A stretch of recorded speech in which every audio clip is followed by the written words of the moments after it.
सद्बुद्धि को है हमने हरदम रखा दबाए, इस योग हम कहाँ हैं, गुरुवर तुझे रिझाएं। निश्चय ही हम पतित हैं, लोभी है स्वार्थी है, तेरा नाम जब भी लेते माया पुकारती है। सुख भोगने की इच्छा अभी तृप्त हो न पाई, इस योग हम कहाँ हैं, गुरुवर तुझे रिझाएं। कर्मों का लेखा जोखा कोई समझ न पाए, जग में जहां भी देखा बस एक ही जलन है। एक दूसरे के सुख में खुद को बड़ी जलन है। कर्मों का लेखा जोखा कोई समझ न, जब कुछ कर न सके तो तेरी शरण में आए। अपराध मानते हैं, झेलेंगे सब सजाएं, अब ज्ञान हमको दे दो, कुछ और ना हम मांगे, इस योग हम कहाँ हैं, गुरुवर तुझे रिझाएं। परम पावन श्री गुरु महाराज जी, साथ संगत जी, सबसे हम इस संसार में आए हैं, जो भी कुछ कर रहे हैं सुख पाने के लिए कर रहे हैं। सबको सुख चाहिए। किसी भी योनि में कोई भी प्राणी है, दुख कोई नहीं चाहता। जब हमारे जीवन में दुख आता है, आप याद करिए, जब भी हमारे जीवन में दुख आया, हमने दुख को भगाने के लिए बहुत प्रयत्न किया। अपने तन के बल से, धन के बल से, पद के बल से, पैसे के बल से हमने दुख को भगाने का ही प्रयत्न किया। गुरु के पास गए तो भी दुख सुनाया कि गुरु महाराज कृपा करो, ये जान छुड़ाओ। किसी मंदिर में गए, किसी संत के पास गए, महाराज जी सब कुछ है, बस यही समस्या है, हटा दो।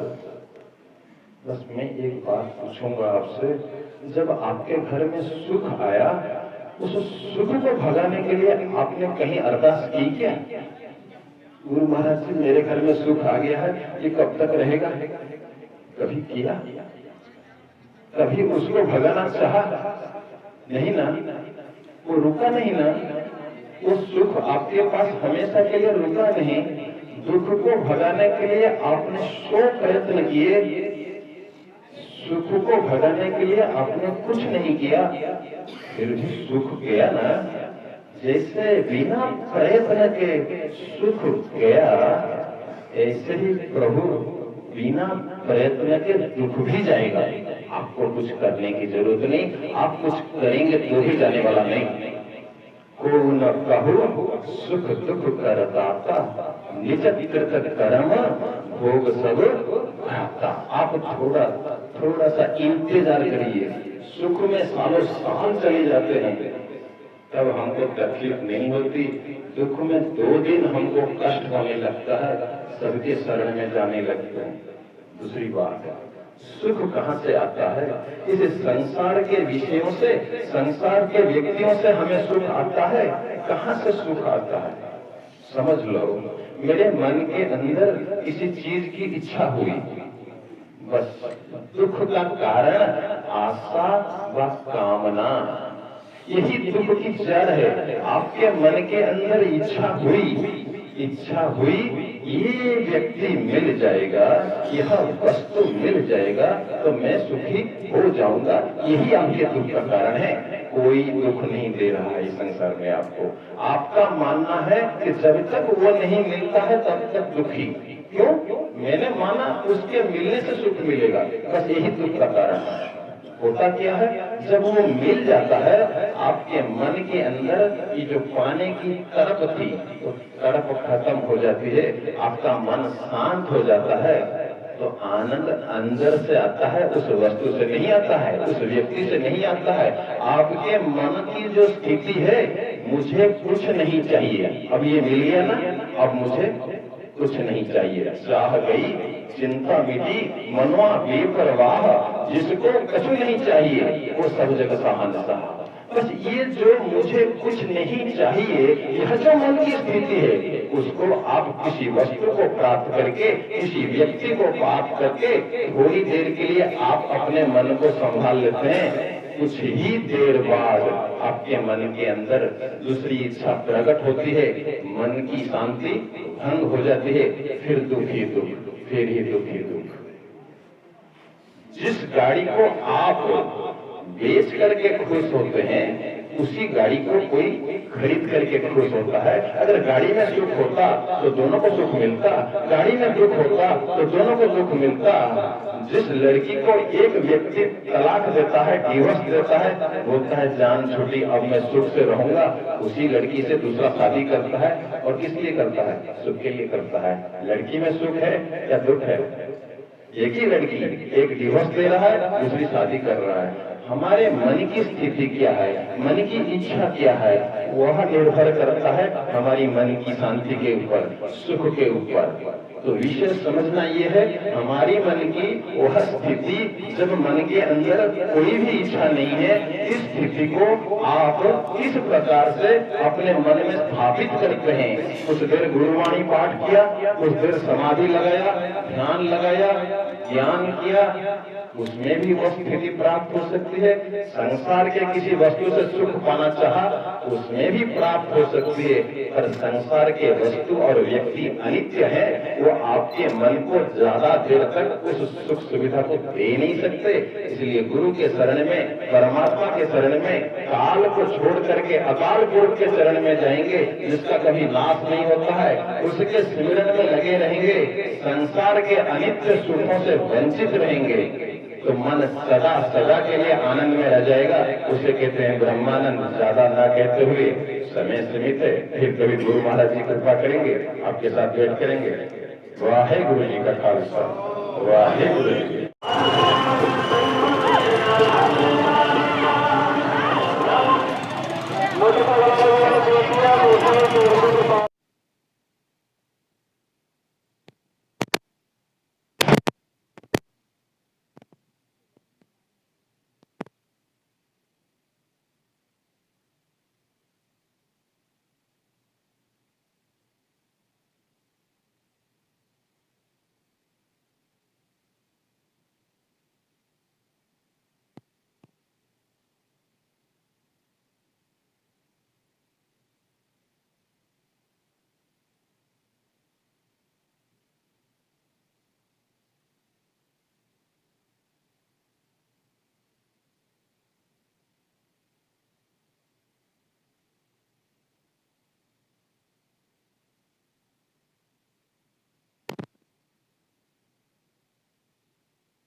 वीरां जी का समाजिक जातिगत बहुत बड़ा अंतर सी, जिसनों मिटाते हुए वीरां जी ने सतगुरु रविदास जी को अपना गुरु धारण किया।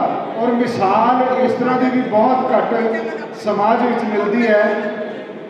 ये यात्रा 4 दिन राजस्थान च प्रवास किया और 16 दिन यात्रा पंजाब दे विच रहेगी, अद्धा दिन जम्मू कश्मीर विच और अद्धा दिन यात्रा हिमाचल विच रहेगी। एक दिन चंडीगढ़ विच रहेगी और 10 दिन यात्रा हरियाणा विच प्रवास करेगी। और हरियाणा में सतगुरु रविदास जी का बहुत ही ऐतिहासिक आलीशान स्थान है कपाल मोचन। भारत माता की, भारत माता की आवाज अभी पूरी नहीं आई। भारत माता की, भारत माता की, संत रविदास जी महाराज की। जैसे कि आप सब जानते हैं, हम यहाँ दिव्य ज्योति जागृति संस्थान से आए हैं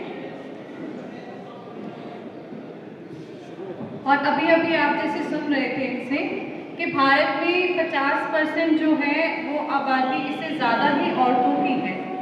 तो बहुत कम देखा गया है कि धर्म के कार्य में या और कार्यों में हम औरतों को साथ लेते हैं। बट आज यहाँ खड़े हुए मैं बहुत गर्व से ये बात कह सकती हूँ कि हमारे गुरुदेव सर श्री आशुतोष महाराज जी के आश्रम में धर्म के कार्य में आप जहाँ भी जाएंगे, जिस भी शहर में जाएंगे, जिस भी ब्रांच में जाएंगे, आपको ज़्यादा गिनती में साध्वी बहनें ही मिलेंगी। क्योंकि महाराज जी का ये उद्घोष भी है कि जो नवयुग आएगा, जो सतयुग आएगा, वो नारी ही लेकर आएगी। और ये हमारे ग्रंथों में भी लिखा गया है, अगर आप पढ़े तो, कि अब जो नवयुग आएगा उसकी जो आधारशिला है वो नारी ही होगी। और मुझे गर्व है ये बात कहने पर कि सच में महाराज जी इस बात को सार्थक कर रहे हैं। आज जैसे कि आप लोग एक यात्रा के विषय में यहाँ एकत्रित हुए हैं जो सांची वार्ता पर है, तो इस विषय पर हम आपसे यही कहना चाहेंगे कि जब भी हम कोई धर्म कार्य करते हैं, कोई दिन मनाते हैं, कोई गुरुपूरब मनाते हैं या किसी भी भक्त के जीवन के ऊपर हम कोई विशेष कार्य करते हैं, कोई यात्रा निकालते हैं या कोई समागम करते हैं, तो उसके पीछे हम सबका मनोरथ क्या रहता है? हमारा मनोरथ यही होता है, हम उन भक्तों को याद करते हैं, हम गुरुओं को याद करते हैं। किस लिए याद करते हैं? कि हम अपने जीवन में उनसे इंस्पिरेशन ले सकें। उन्होंने जैसे जीवन बिताया, जो उन्होंने धर्म के लिए किया, उनके जीवन से हम सीख ले सकें और आज के समाज में हम भी धर्म के ऊपर कार्य कर सकें, अपने समाज को सही सेध दे सकें। यही होता है ना हमारा लक्ष्य। जब भी हम किसी यात्रा पर जाते हैं, हम ये यात्रा करते हैं किस लिए? जागृति के लिए।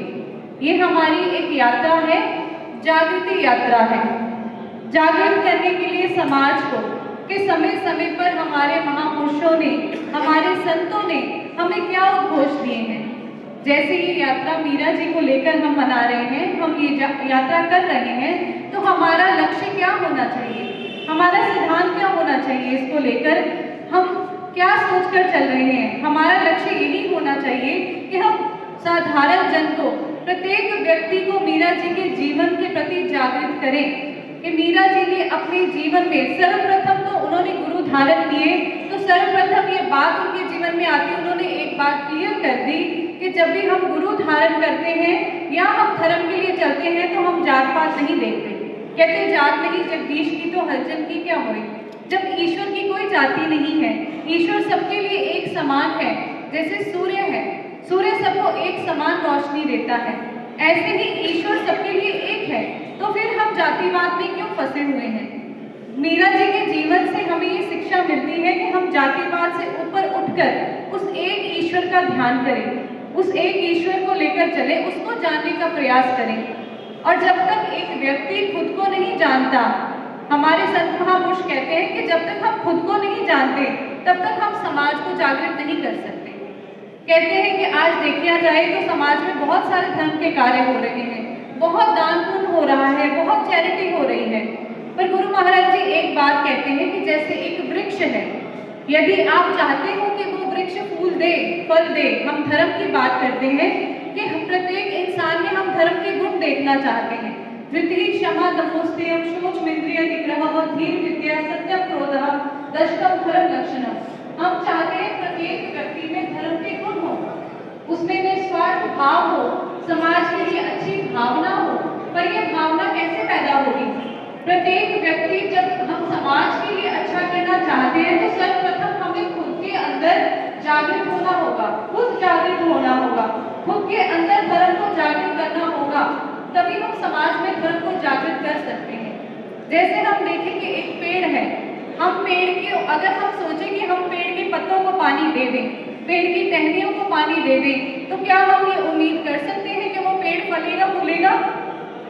नहीं फूलेगा, नहीं फल देगा। जब तक आप उस पेड़ की जड़ों को पानी नहीं दोगे, उसके केवल पत्तों और टहनियों को पानी दोगे, तब तक हम उम्मीद नहीं कर सकते कि वो पेड़ संसार को फल देगा। इसी प्रकार जब तक प्रत्येक मनुष्य अपने अंदर उस ईश्वर को जागृत कर उसके दर्शन नहीं कर लेता, उस ईश्वर को अपने अंतर जगत में नहीं देख लेता, जागृत नहीं हो जाता, तब तक वो सच में इस समाज में जागृति नहीं ला पाता। इसीलिए जरूरी है कि पहले हम स्वयं जागृत हों और फिर हम जन जन को जागृत करें। जब भी हम कोई दिन मनाएं, कोई पर्व मनाएं, मीरा जी के जीवन को हम देखें तो उन्होंने संत रविदास जी की शरण में जाके उस जागृति को प्राप्त किया, ईश्वर का दर्शन किया और फिर उन्होंने जगह जगह शोर मचाया, पायो जी पायो मैंने राम रतन धन पायो, वस्त अमोलक दी मेरे सतगुर कर कृपा अपनायो। कि मैंने उस ईश्वर धन को प्राप्त किया, ईश्वर को अपने अंतर्घट में देखा। उन्होंने जन जन में ये शोर मचाया कि मैंने उस ईश्वर को देखा है, जब देखा तो गावा तो मन धीरज पावा। मैंने उस ईश्वर को देखा है, इसलिए हम गा रहे हैं कि ईश्वर देखा जा सकता है। इसीलिए हम सबसे यही उम्मीद करते हैं कि जब भी हम किसी संत महापुरुष का दिन मनाते हैं, जब भी कोई गुरुपुरब मनाते हैं, तो हमारा उद्देश्य यही रहना चाहिए कि हम उनके जीवन से सेध ले सकें। मीरा जी ने नारी जाति के जीवन को ऊपर उठाने के लिए कितने प्रयास किए, पर आज की हम नारी को देखें तो आज की नारी स्वयं ही जागृत नहीं है। आज नारी पीछे क्यों है? क्योंकि वे जागृत नहीं है। नारी, हम मॉडर्निटी किसको कहते हैं? समाज में अच्छे कपड़े पहन लेना, अच्छी लोगों में बैठना उठना, ये मॉडर्निटी नहीं है। खुद को जानना, खुद के स्वाभिमान को, खुद के अस्तित्व को ऊपर उठाना, ये नारी की उत्कृष्टता है। इसे कहते हैं कि नारी ने खुद को मतलब इस समाज में ऊपर उठाया है। लेकिन उसके लिए भी पहले नारी स्वयं जागृत हो, तभी वो समाज को जागृत कर सकती है। हम अप्रिशिएट करते हैं, ये बहुत अच्छा प्रयास है आप लोगों का कि आप लोग जन जन में जागृति लाने के लिए यात्रा कर रहे हैं और इसके लिए हम आपको बहुत बहुत शुभकामनाएं देते हैं। बहुत बहुत शुभकामनाएं हमारी ओर से, दिव्य ज्योति जागृति संस्थान की ओर से। आप ऐसे कार्य करते रहें, हम भी आपका सहयोग करते हैं और आपसे सहयोग की आशा भी करते हैं। धन्यवाद। भारत माता की, भारत माता की। Thank you. मंच पे संत मंडली, नरेश महाजन जी, और शहर के जिले पुतल के सज्जन आए ने, माई पाई सारिया संस्था के जोड़े मुखी आए ने, सब नूं आन के जी है। जिहड़ा अज का प्रोग्राम है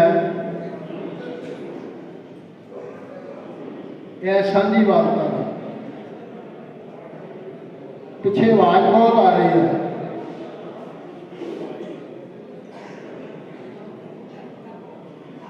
साबुर जी कहते हैं सब है साझी वाल सदाए में कोई ना देसे बाहर आ जी।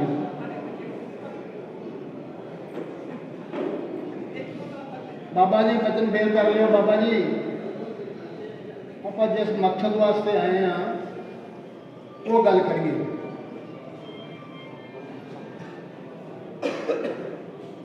जिहड़ा समा जा रहा अज का, ये सद्भावना की गल करने वास्ते, यतन करने वास्ते बहुत तगड़ी लोड़ है। जिहड़ा अज का समा जा रहा है, तुसीं वेखदे हो किस तरह का माहौल बनया पंजाब का। साढ़े गुरुआं पीरां संत महापुरुषां मीरा बाई जी ने, भगत कबीर जी ने, रविदास जी ने, गुरु नानक देव जी ने, सारियां ने ਪ੍ਰੇਮਾ ਭਗਤੀ ਨੂੰ ਗ੍ਰਹਿਣ ਕਰਨ ਦਾ ਆਦੇਸ਼ ਦਿੱਤਾ। ਗੁਰੂ ਗੋਬਿੰਦ ਸਿੰਘ ਜੀ ਕਹਿੰਦੇ ਨੇ ਕਹਾ ਭਿਆਓ ਜੋ ਦੋ ਦੋਚੁਨ ਮੁਦਕਾ। ਆਂਦੇ ਨੇ ਕੀ ਹੋਇਆ ਜੇ ਤੂੰ ਦੋ ਅੱਖਾਂ ਮੀਟ ਕੇ ਤੇ ਬਗਲੇ ਵਾਂਗ ਸਮਾਧੀ ਲਾ ਲਈ, ਬੈਠ ਰਹੇ ਹੋ ਮਗ ਧਿਆਨ ਲਗਾਇਓ, ਨਾਥ ਫਿਰਿਓ ਲੈ ਸਾਤ ਸਮੁੰਦਰ ਲੋਕ ਗਇਓ ਪਰ ਲੋਕ ਗਵਾਇਓ। ਕਹਿੰਦੇ ਨੇ ਬਾਸ ਕੀਓ ਬਖਿਆਨ ਸੋ ਬੈਠ ਕੇ ਐਸੋ ਹੀ ਐਸੋ ਬੈਸ ਬਤਾਇਓ। ਗੁਰੂ ਗੋਬਿੰਦ ਸਿੰਘ ਜੀ ਕਹਿੰਦੇ ਨੇ ਸਾਚ ਕਹੂੰ ਸੁਣ ਲਿਓ ਸਭੈ ਜਨ ਪ੍ਰੇਮ ਕੀਓ ਤਾਂ ਨਹੀਂ ਪ੍ਰਾਪਾ। ਜਿਹੜਾ ਪ੍ਰੇਮ ਹੈ ਨਾ, ਜਿਹੜੀ ਪ੍ਰੇਮਾ ਭਗਤੀ ਹੈ, ਸ਼ਾਸਤਰ ਵਿੱਚ ਵੀ ਗੁਰੂ ਗ੍ਰੰਥ ਸਾਹਿਬ ਵਿੱਚ ਵੀ ਭਗਤੀਆਂ ਭਾਵੇਂ ਬਹੁਤ ਦੱਸੀਆਂ ਗਈਆਂ ਨੇ, ਪਰ ਜਿਹੜੀ ਪ੍ਰੇਮਾ ਭਗਤੀ ਹੈ ਨਾ, ਪ੍ਰੇਮਾ ਭਗਤੀ ਜਿਨ੍ਹਾਂ ਵੀ ਕੀਤੀ ਉਹਨਾਂ ਦਾ ਬਹੁਤ ਜਲਦੀ ਪਾਰ ਉਤਾਰਾ ਹੋ ਗਿਆ। ਉਹਨਾਂ ਨੇ ਪਰਮੇਸ਼ਵਰ ਨੂੰ ਬਹੁਤ ਜਲਦੀ ਪਾ ਲਿਆ। ਭਗਵਾਨ ਕ੍ਰਿਸ਼ਨ ਦੇ ਸਮੇਂ ਵਿੱਚ ਕੁਬਜਾ ਸੀ।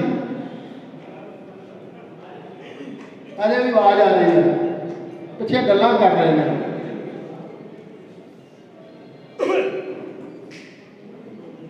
ਕੁਬਜਾ ਜਿਹੜੀ ਸੀ ਉਹ ਕੁੱਬੀ ਸੀ, ਕੁਰੂਪ ਸੀ ਬੜੀ ਉਹ, ਪਰ ਉਹਦੇ ਅੰਦਰ ਪ੍ਰੇਮਾ ਭਗਤੀ ਹੈ। ਭਗਵਾਨ ਕ੍ਰਿਸ਼ਨ ਜੀ ਉਹ ਉਪਾਸ਼ਕ ਸੀ ਔਰ ਜਾਂਦੀ ਸੀ ਰੋਜ਼ ਕੰਸ ਦੇ ਦਰਬਾਰ ਵਿੱਚ ਵੀ ਤਿਲਕਾਉਣ ਵਾਸਤੇ, ਰੋਜ਼ ਤਿਲਕਾਉਣ ਵਾਸਤੇ ਚੰਦਨ ਹੋਰ ਸਮੱਗਰੀ ਜੋ ਵੀ ਥਾਲ 'ਚ ਰੱਖ ਲੈਣੀ ਤੇ ਭਗਵਾਨ ਕ੍ਰਿਸ਼ਨ ਨੂੰ ਜਾ ਕੇ ਉਹਨੂੰ ਕੰਸ ਨੂੰ ਜਾ ਕੇ ਤਿਲਕ ਲਾਉਣਾ ਤੇ ਮੰਨਦੀ ਸੀ ਭਗਵਾਨ ਕ੍ਰਿਸ਼ਨ ਨੂੰ। ਉਪਾਸ਼ਕ ਸੀ ਉਹਨਾਂ ਦੀ, ਪ੍ਰੇਮਾ ਭਗਤੀ ਸੀ ਉਹਦੇ ਅੰਦਰ। ਇੱਕ ਦਿਨ ਸਮੱਗਰੀ ਲੈ ਕੇ ਤੁਰੀ ਆਉਂਦੀ ਆ, ਥਾਲ ਫੜਿਆ ਤੇ ਭਗਵਾਨ ਕ੍ਰਿਸ਼ਨ ਜੀ ਅੱਗੋਂ ਮਿਲ ਪਏ। ਆਂਦੇ ਨੇ ਕੁਬਜਾ ਆ ਤੇਰਾ ਸਰੂਪ ਬਦਲੀ ਕਰ ਦਈਏ, ਤੈਨੂੰ ਰੂਪਬੰਧ ਬਣਾ ਦਈਏ।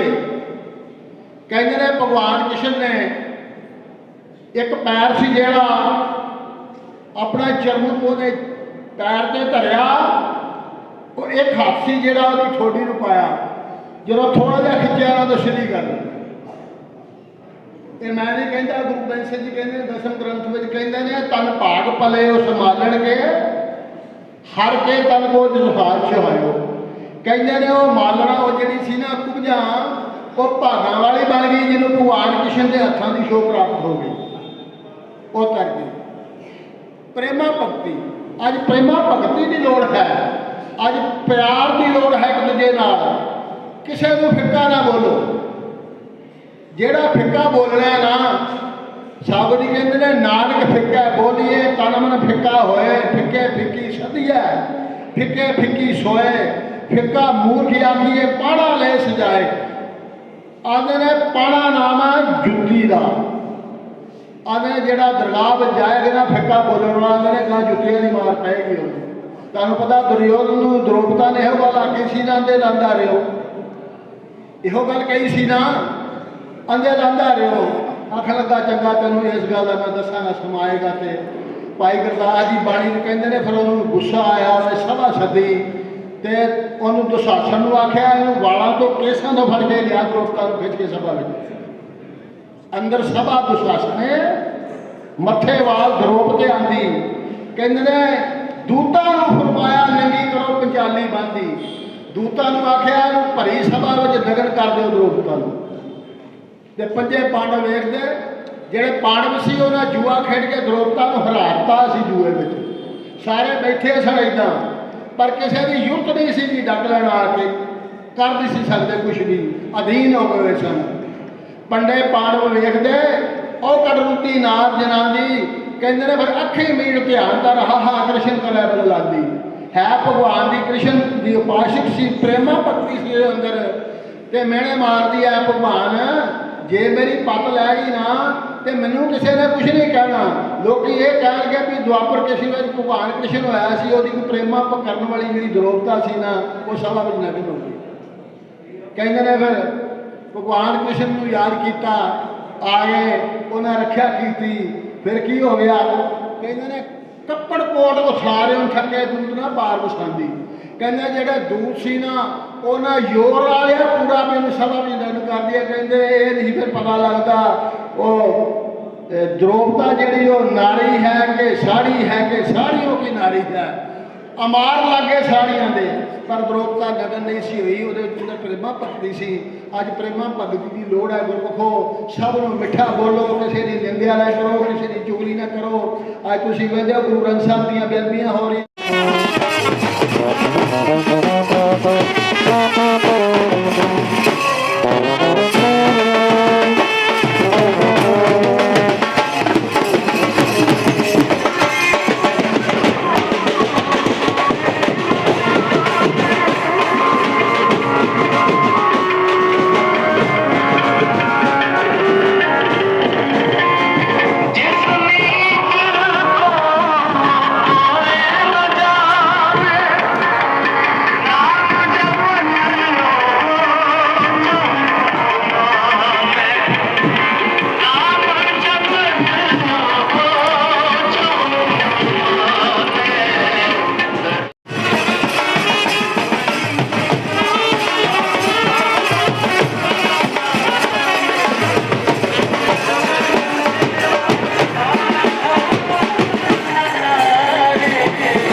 संस्कृति का सुनेहा दिता है और अद्धा दिन हिमाचल च रहेगी और 10 दिन ये यात्रा हरियाणा के विच प्रवास करेगी और हरियाणा च सतगुरु रविदास जी के स्थान के ऊपर कपाल मोचन जिहड़ा कि स्थान सतगुरु रविदास महाराज के नाल संबंधित है उत्थे ये समापन होएगा। ये यात्रा मेड़ तक जो चली तब उत्थे दे लोकां ने सानू बहुत ही उत्साह के नाल अखां च अथरू लैके बोलिया और उन्होंने ये गल कही कि तुसी साडे शहर की साडे प्रांत की इस मीराबाई साडी लड़की नूं लैके चले हो जिन्हां ने संत दा पदवी नमाना कढ़िया सी और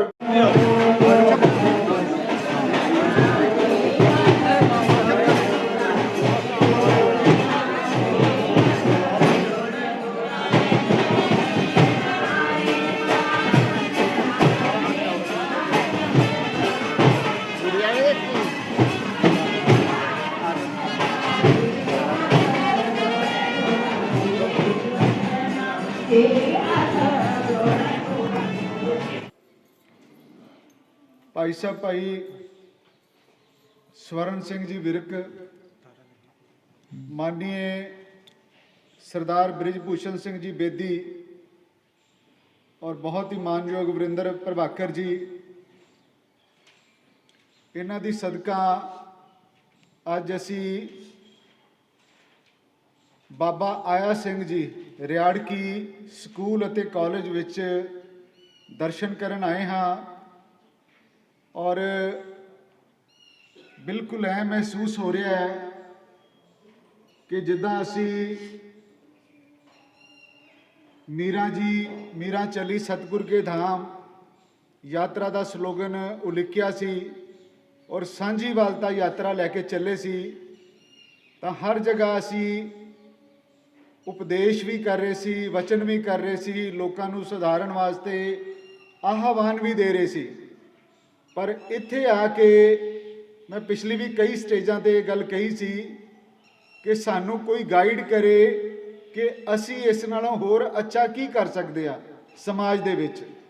ਅਸੀਂ ਵਿਚਾਰ ਕੀ ਰੱਖਣ ਵੀ ਆਏ ਆ ਔਰ ਵਿਚਾਰਾਂ ਨੂੰ ਸਿੱਖਣ ਵੀ ਆਏ ਆ ਤੁਹਾਡੇ ਕੋਲ, ਔਰ ਉਸ ਦੀ ਪੂਰਤੀ ਅੱਜ ਇੱਥੇ ਆ ਕੇ ਭਾਈ ਸਵਰਨ ਸਿੰਘ ਜੀ ਦੇ ਕੋਲੋਂ ਉਹ ਇੱਛਾ ਦੀ ਪੂਰਤੀ ਸਾਡੀ ਹੋਈ ਹੈ। ਔਰ ਜੋ ਸਾਡੀ ਸੰਤ ਮੰਡਲ ਦੀ ਟੀਮ ਨੂੰ, ਸਾਡੀ ਪ੍ਰਬੰਧਕੀ ਢਾਂਚੇ ਦੀ ਟੀਮ ਨੂੰ ਇੱਕ ਗਾਈਡਲਾਈਨ ਦੀ ਲੋੜ ਸੀ ਔਰ ਚੇਤਾਵਨੀ ਦੀ ਵੀ ਲੋੜ ਸੀ, ਚੇਤਾਇਆ ਜਾਣਾ ਵੀ ਬਹੁਤ ਜ਼ਰੂਰੀ ਸੀ। ਉਹ ਤੁਸੀਂ ਸਾਡਾ ਜੋ ਸਿੰਘ ਸਾਹਿਬ ਨੇ, ਭਾਈ ਸਵਰਨ ਸਿੰਘ ਜੀ ਨੇ ਬਹੁਤ ਹੀ ਸੁਚੱਜੇ ਢੰਗ ਨਾਲ ਸਾਨੂੰ ਸੇਧ ਦਿੱਤੀ ਹੈ। ਮੈਂ ਉਹਦਾ ਪੂਰੀ ਇਸ ਯਾਤਰਾ ਦੇ ਪ੍ਰਬੰਧਕੀ ਢਾਂਚੇ ਵੱਲੋਂ ਔਰ ਸੰਤ ਮੰਡਲ ਵੱਲੋਂ ਧੰਨਵਾਦੀ ਰਹਾਂਗਾ। ਸਾਰੀ ਯਾਤਰਾ ਤੁਹਾਡੀ ਧੰਨਵਾਦੀ ਰਹੇਗੀ। ਦੂਸਰੀ ਗੱਲ, ਜਦੋਂ ਅਸੀਂ ਆਏ ਸੀ ਤਾਂ ਤੁਸਾਂ ਨੇ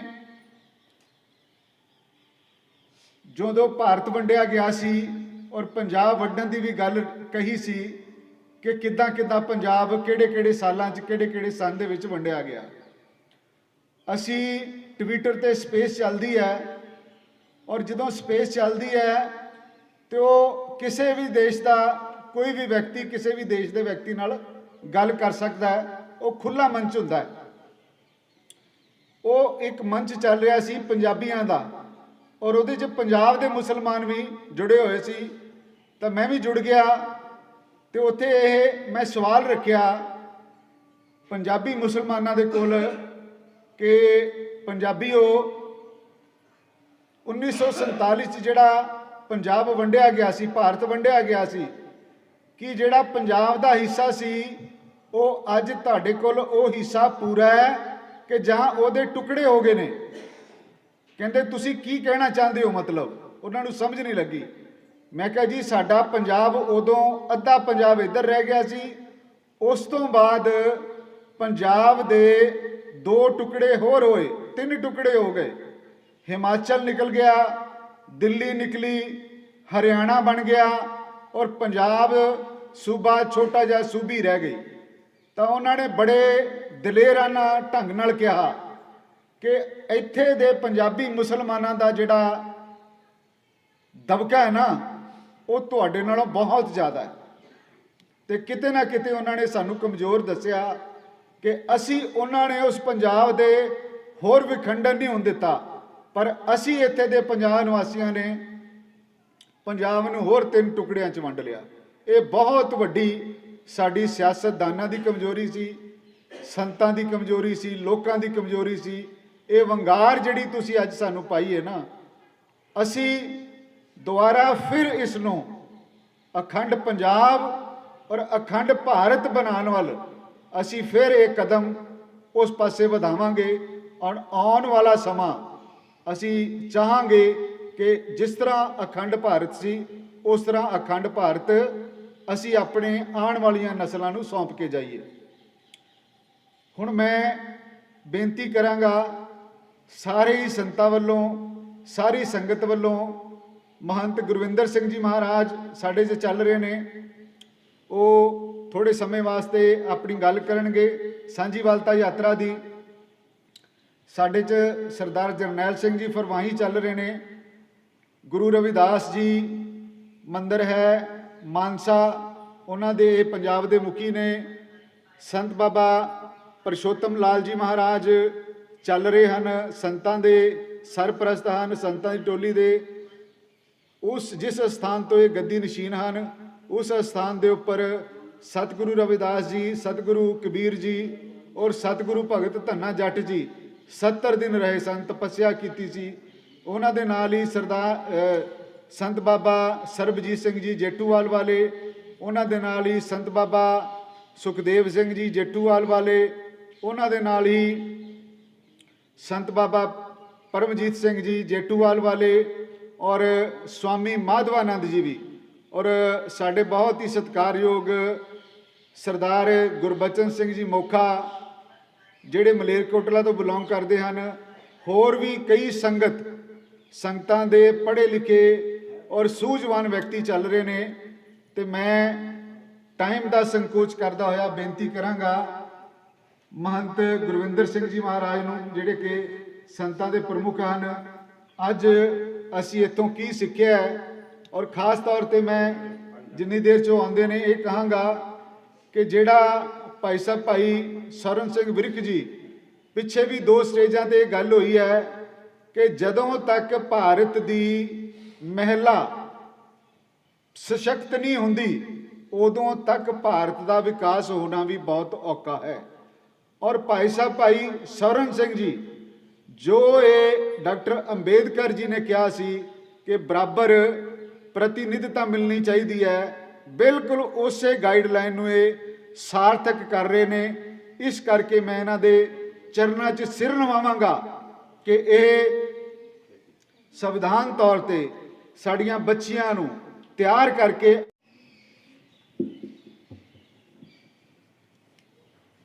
ਅੱਜ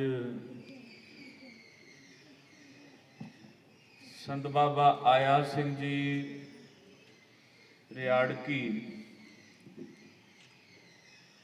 ਇਸ ਕਾਲਜ ਪ੍ਰਾਂਗਣ ਦੇ ਅੰਦਰ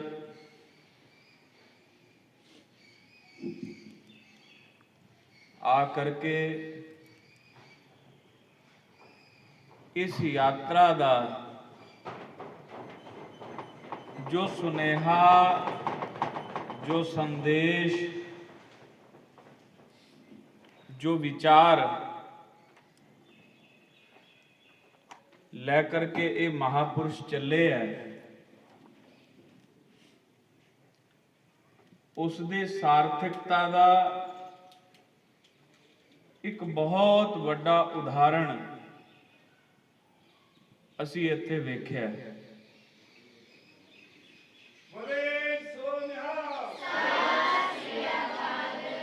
विद्या का जो स्वरूप और भारत की शिक्षण पद्धति का जो मूल स्वरूप है,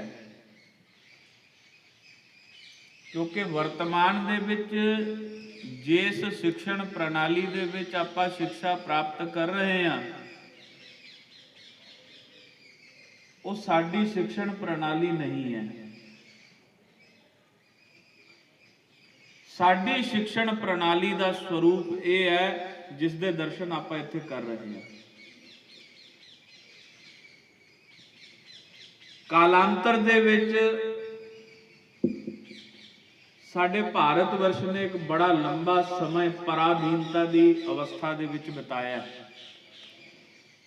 ते गोस्वामी तुलसीदास जी का बचन है, कहते पराधीन सपने हु सुख नाही। ਜਦੋਂ ਬੰਦਾ ਪਰਾਧੀਨਤਾ ਦੀ ਅਵਸਥਾ ਦੇ ਵਿੱਚ ਹੁੰਦਾ ਹੈ ਨਾ, ਉਹਦੇ ਆਪਣੇ ਵਿਚਾਰ, ਉਹਦੇ ਆਪਣੇ ਸੰਸਕਾਰ, ਇੱਥੋਂ ਤੱਕ ਕਿ ਉਹਦੀ ਜੀਵਨ ਪੱਧਤੀ ਸਾਰੀ ਕਿਤੇ ਨਾ ਕਿਤੇ ਪਰਾਧੀਨਤਾ ਦਾ ਅਸਰ ਕਬੂਲਦੀ ਹੈ। ਇਹ ਵਾਤਾਵਰਣ वास्तव दे विच गुरु नानक देव पातशाह की विचारधारा और साडे रहबरां की विचारधारा का जेकर कोई वास्तविक स्वरूप है तो उसका नमूना एक विद्यालय है। जैसे समाज की संकल्पना, जैसे समाज की सिरजना वास्ते ਸਾਡੇ ਮਹਾਪੁਰਸ਼ ਪ੍ਰਯਤਨ ਕਰਦੇ ਰਹੇ ਹੈ, ਉਹਨਾਂ ਪ੍ਰਯਤਨਾਂ ਦੀ ਸਾਰਥਕਤਾ ਇਹ ਵਿਦਿਆਲੈ ਹੈ। ਸਾਨੂੰ ਸਭ ਨੂੰ ਸਵੈ ਪੜਚੋਲ ਕਰਨ ਦੀ ਜ਼ਰੂਰਤ ਹੈ। ਦਾਵਾ ਹਰ ਇੱਕ ਕੋਈ ਕਰਦਾ ਹੈ ਕਿ ਹਾਂ ਮੈਂ ਗੁਰੂ ਨਾਨਕ ਦੇ ਲਕਸ਼ ਦੀ ਪੂਰਤੀ ਵਾਸਤੇ ਨਿਕਲਿਆ ਹੋਇਆ, ਮੈਂ ਸਤਿਗੁਰੂ ਰਵਿਦਾਸ ਜੀ ਦੇ ਲਕਸ਼ ਦੀ ਪੂਰਤੀ ਵਾਸਤੇ ਨਿਕਲਿਆ ਹੋਇਆ। ਪਰ ਵਾਸਤਵ ਦੇ ਵਿੱਚ ਸ਼੍ਰੀ ਗੁਰੂ ਗੋਬਿੰਦ ਸਿੰਘ ਜੀ ਮਹਾਰਾਜ ਦਾ ਇੱਕ ਬਚਨ ਹੈ। ਮਹਾਰਾਜ ਜੀ ਆਖਦੇ ਹੈ, ਕਹਿੰਦੇ ਆਖਨ ਮੀਚ ਰਹਿ ਬਕ ਕੀ ਜਿਮ ਲੋਗਨ ਏਕ ਪ੍ਰਪੰਚ ਦਿਖਾਇਓ।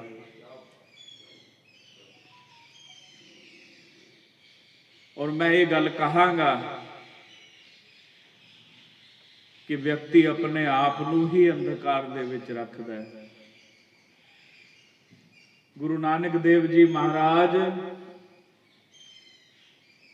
ਨੇ ਜੋ ਉਸ ਵੇਲੇ ਦੇ ਧਾਰਮਿਕ ਪੁਰਸ਼ਾਂ ਨੂੰ ਇੱਕ ਵੰਗਾਰ ਕੀਤੀ ਸੀ, ਸਿੱਧ ਛੁਪ ਬੈਠੇ ਪਰਬਤੀ ਕੌਣ ਜਗਤ ਕੋ ਪਾਰ ਉਤਾਰਾ। ਅਸੀਂ ਆਪਣੇ ਵਾਸਤਵਿਕ ਲਕਸ਼ ਨੂੰ ਪਛਾਣੀਏ ਔਰ ਧਰਮ ਦੇ ਨਾਮ ਦੇ ਉੱਤੇ ਜਿੰਨੇ ਵੀ ਪ੍ਰਕਾਰ ਦੇ ਪ੍ਰਪੰਚਾਂ ਦੀ ਸਿਰਜਣਾ ਹੋ ਚੁੱਕੀ ਹੈ, ਕਿਤੇ ਨਾ ਕਿਤੇ ਆਪਣੇ ਆਪ ਨੂੰ ਉਹਦੇ ਵਿੱਚੋਂ ਬਾਹਰ ਕੱਢਣ ਦਾ ਪ੍ਰਯਤਨ ਕਰੀਏ।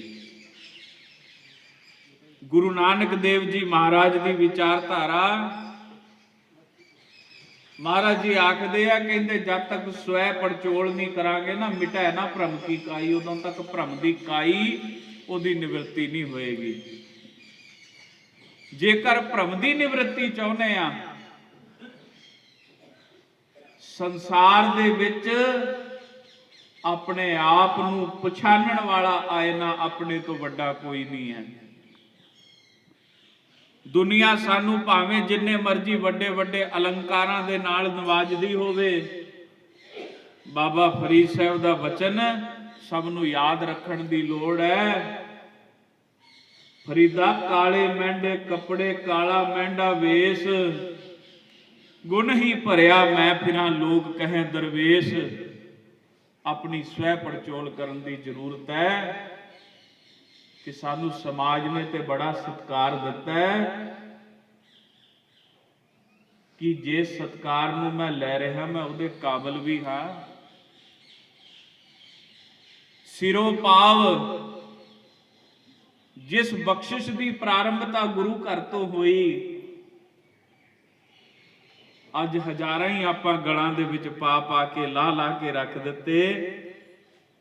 ਪਰ ਧੰਨ ਗੁਰੂ ਅਮਰਦਾਸ ਮਹਾਰਾਜ ਦੇ ਜੀਵਨ ਨੂੰ ਪੜ੍ਹੋ ਤੇ ਸਾਨੂੰ ਪਤਾ ਲੱਗੇਗਾ ਕਿ ਸਿਰੋਂ ਪਾਵ ਕੀ ਹੈ।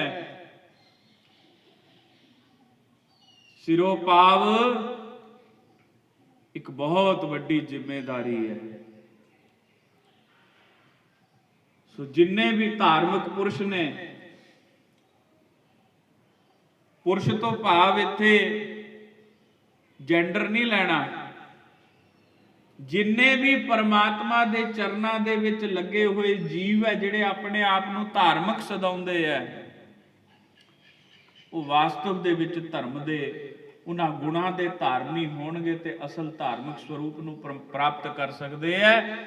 ਕਿਉਂਕਿ ਸਾਡੇ ਸ਼ਾਸਤਰਾਂ ਦੇ ਵਿੱਚ ਕਿਹਾ ਗਿਆ ਹੈ, ਧਰਮਸਯ ਤਤਵਮ ਨਿਹਿਤਮ ਗੁਹਾਯਾਮ ਮਹਾਜਨੋ ਯੇ ਨ ਗਤః ਸਪੰਥਾ।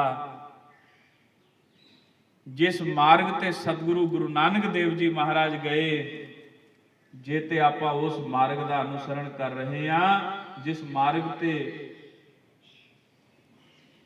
ਭਗਵਾਨ ਬੁੱਧ ਗਏ, ਜੇ ਆਪਾਂ ਉਸ ਮਾਰਗ ਦਾ ਅਨੁਸਰਣ ਕਰ ਰਹੇ ਹਾਂ, ਜਿਸ ਮਾਰਗ ਤੇ ਸਾਡੀ ਆਸਥਾ ਜਿਸ ਵੀ ਆਚਾर्य ਮਹਾਪੁਰਸ਼ ਦੇ ਪ੍ਰਤੀ ਹੈ, ਜਿਸ ਮਾਰਗ ਤੇ ਉਹ ਗਏ ਹੈ, ਜੇ ਤੇ ਆਪਾਂ ਉਹਨਾਂ ਦੇ ਮਾਰਗ ਦਾ ਅਨੁਸਰਣ ਕਰਦੇ ਹਾਂ, ਤੇ ਫਿਰ ਤੇ ਆਪਾਂ ਇਸ ਮਾਰਗ ਦੇ ਪਾਂਧੀ ਕਹਾਉਣ ਦੇ ਲਾਇਕ ਹਾਂ। ਨਹੀਂ ਤੇ ਧੰਨ ਗੁਰੂ ਗੋਬਿੰਦ ਸਿੰਘ ਜੀ ਮਹਾਰਾਜ ਦਾ ਬਚਨ ਸਾਡੇ ਤੇ ਹੀ ਘਟਤ ਹੁੰਦਾ ਹੈ। ਇਹ ਪ੍ਰਪੰਚ, ਇਹ ਮਾਇਆ ਜਾਲ, ਇਹ ਆਪਣੇ ਆਪ ਨੂੰ ਹੀ ਹਨੇਰੇ ਦੇ ਵਿੱਚ ਰੱਖਦਾ ਹੈ। ਸੋ ਬਹੁਤਾ ਸਮਾਂ ਨਹੀਂ ਹੈ। ਔਰ ਇਸ ਵਿਦਿਆ ਦੇ ਮੰਦਿਰ ਦੇ ਵਿੱਚ, ਇਸ ਗੁਰੂ ਨਾਨਕ ਦੀ ਧਰਮਸ਼ਾਲਾ ਦੇ ਵਿੱਚ ਆ ਕਰਕੇ ਕੁਝ ਕਹਿਣ ਸੁਣਨ ਦੀ ਬਾਤ ਨਹੀਂ ਰਹਿ ਜਾਂਦੀ। ਮੈਂ ਤੇ ਇੱਕ ਗੱਲ ਕਹਿਣਾ ਕਿ ਇੱਥੋਂ ਜੋ ਸੰਦੇਸ਼ ਆਪਾਂ ਗ੍ਰਹਿਣ ਕਰਿਆ, ਆਪਾਂ ਇਹਨੂੰ ਪਿੰਡ ਪਿੰਡ ਲਿਜਾਣ ਦਾ ਯਤਨ ਕਰੀਏ। ਇਹ ਧਰਤੀ ਸਵਰਗ ਬਣ ਜਾਏਗਾ, ਇਹ ਸੱਚਖੰਡ ਬਣ ਜਾਏਗਾ। ਇਹ ਅਡੋਪਟ ਕਰਨ ਵਾਲਾ ਕਨਸੈਪਟ ਹੈ।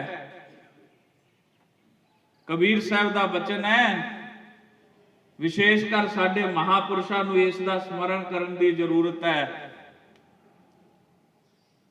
ਚਾਲੇ ਥੇ ਹਰ ਮਿਲਣ ਕੋ ਓਟਣ ਲਗੇ ਕਪਾਸ। ਔਰ ਰੱਬ ਦੇ ਉਹ ਬੰਦਿਓ, ਚੱਲੇ ਕਿਸੇ ਮਾਰਗ ਤੇ ਸੀ, ਕਰਨ ਕੀ ਲੱਗੇ ਆ। ਆਤਮ ਨਿਰੀਖਣ ਕਰਨ ਦੀ ਜ਼ਰੂਰਤ ਹੈ। ਮੈਂ ਅੱਜ ਇਹ ਹਿਰਦੇ ਤੋਂ ਇਸ ਗੱਲ ਨੂੰ ਇੱਥੇ ਆ ਕਰਕੇ ਸਵੀਕਾਰ ਕਰਦਾ ਹੈ ਕਿ ਇਸ ਸੱਚਖੰਡ ਦੇ ਵਿੱਚ ਆ ਕਰਕੇ ਇਸ ਗੱਲ ਨੂੰ ਹਿਰਦੇ ਤੋਂ ਸਵੀਕਾਰ ਕਰਿਆ ਜੇ ਮੇਰੇ ਅੰਦਰ ਦੀ ਪੁਕਾਰ ਹੈ ਕਿ ਇਹ ਮੇਰੇ ਜੀਵਨ ਦਾ ਇੱਕ ਬਹੁਤ ਵੱਡਾ ਟਰਨਿੰਗ ਪੁਆਇੰਟ ਹੈ। ਅੱਜ ਤੋਂ ਜਿਨ੍ਹਾਂ ਅਰਥਾਂ ਦੇ ਵਿੱਚ ਸਤਿਗੁਰਾਂ ਦੇ ਸਿਧਾਂਤ ਨੂੰ ਔਰ ਆਪਣੀ ਗੌਰਵਮਈ ਵਿਰਾਸਤ ਨੂੰ ਔਰ ਗੁਰੂ ਨਾਨਕ ਦੇਵ ਮਹਾਰਾਜ ਦੇ ਸੁਪਨ ਨੂੰ ਸਾਕਾਰ ਹੁੰਦਿਆਂ ਜਿਹੋ ਜਿਹਾ ਮੈਂ ਇੱਥੇ ਵੇਖਿਆ, ਮੈਂ ਵਾਸਤਵ ਦੇ ਵਿੱਚ ਕਹਿਣਾ ਕਿ ਇਹ ਕਿਸੇ ਸ਼ਬਦ ਦੇ ਵਿੱਚ ਕਹੀ ਜਾਣ ਵਾਲੀ ਗੱਲ ਹੀ ਨਹੀਂ ਹੈ। ਮੈਂ ਧੰਨ ਗੁਰੂ ਨਾਨਕ ਦੇਵ ਮਹਾਰਾਜ ਦੇ ਚਰਨਾਂ ਦੇ ਵਿੱਚ ਬੇਨਤੀ ਕਰਦਾ, ਮਹਾਰਾਜ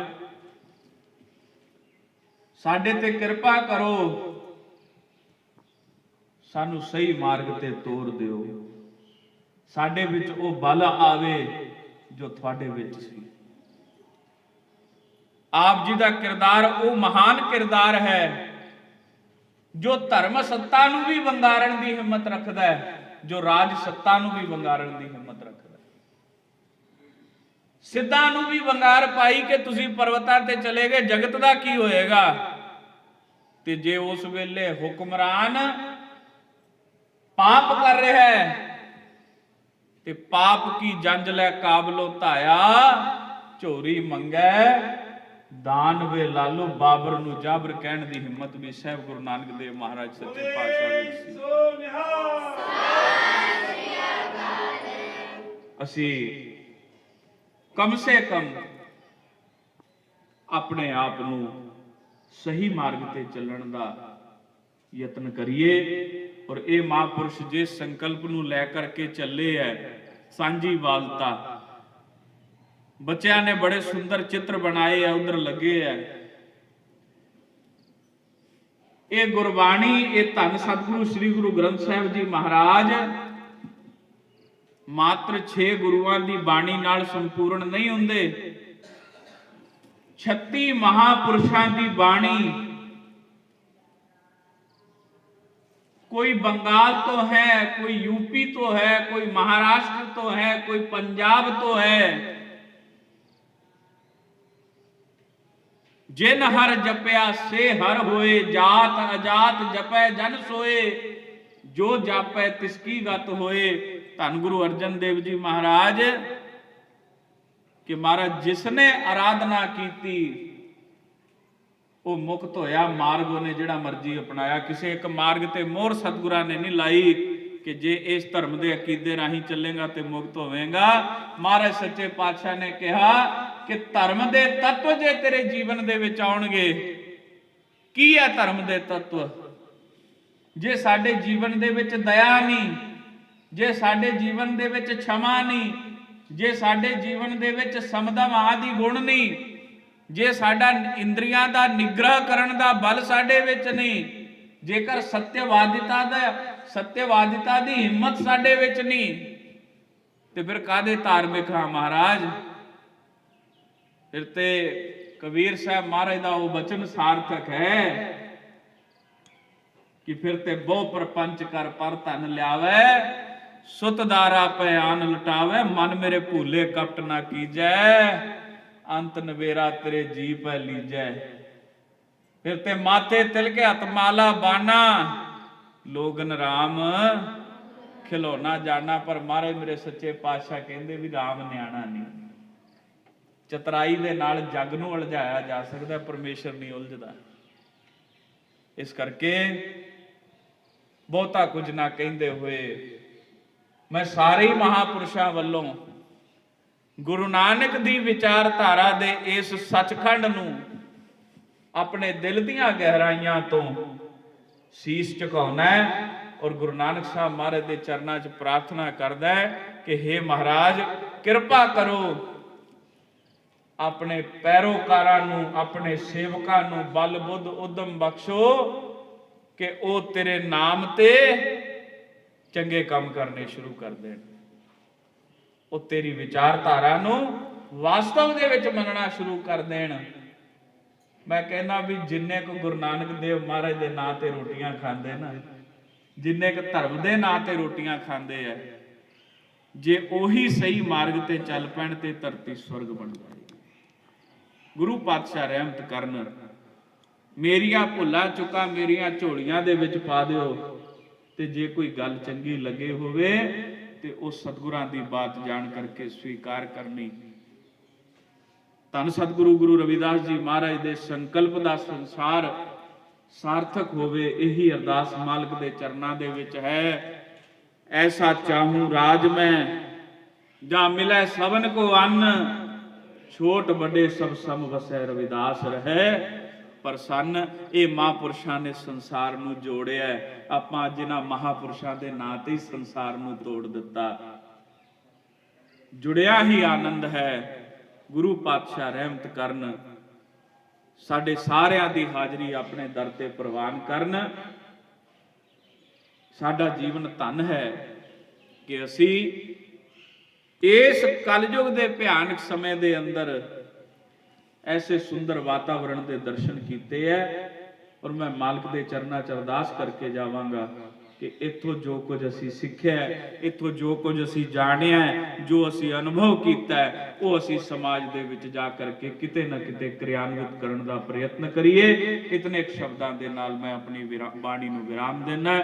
ਸਰਵੇ ਭਵੰਤੁ ਸੁਖਿਨః, ਸਰਵੇ ਸੰਤੁ ਨਿਰਾਮਇਆ, ਸਰਵੇ ਭद्राणि ਪश्यन्तु, ਮਾ ਕਸ਼ਚਿਤ ਦੁੱਖ ਭਾਵ ਭਵੇਤ। ਗੁਰੂ ਨਾਨਕ ਨਾਮ ਚੜ੍ਹਦੀ ਕਲਾ, ਤੇਰੇ ਭਾਣੇ ਸਰਬੱਤ ਦਾ